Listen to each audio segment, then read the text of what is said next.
Gang violence is heating up in the Riverton City community. One man is dead and two others in hospital from an attack last night while a domino game was in progress. The police have sounded the alarm that they are in pursuit of the people creating the violence and are asking them to turn themselves in. Riverton City. It's residence for many and also where the city's dump is located. Lately, it's become a battlefield for the blingers and shabba gangs.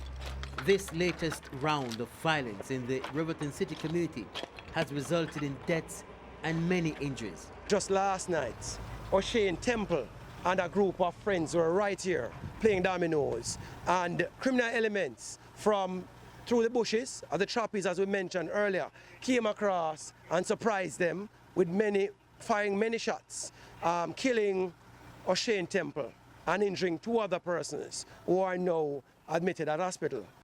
The police theorize that the tension between the two gangs sparked Saturday night's gun attack.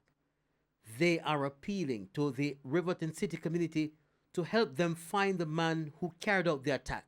We believe Crazy can help us in this one, and we appeal to him or anybody who know him to come in to talk to us. Superintendent Gary Francis identified persons he says are from the Shabba and Blingers gang, who it's believed are responsible for the shootings and murders in the Riverton City community.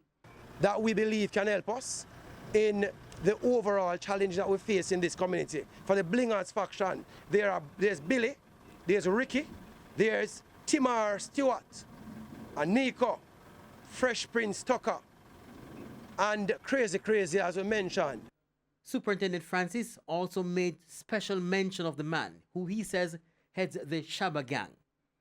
He's a wanted man, a man that we want for many other crimes committed in the area and its environs. Is Christopher Armstrong O.C. Shabba, right? His affiliates are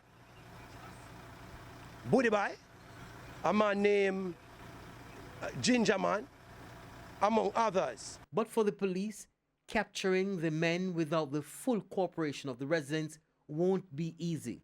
The geography of the community, absence of some basic infrastructure, and poor sanitary conditions make Riverton City one of the hardest communities to police.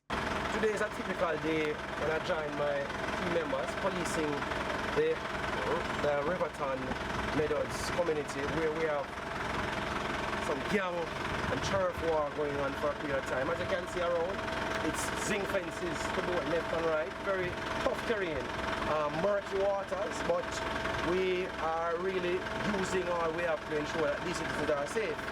And you could follow me to some other sections of the community that you have a basic idea of the kind of terrain that the men and women have to do daily to ensure that persons' lives are safe. Kirk Wright, TVJ News.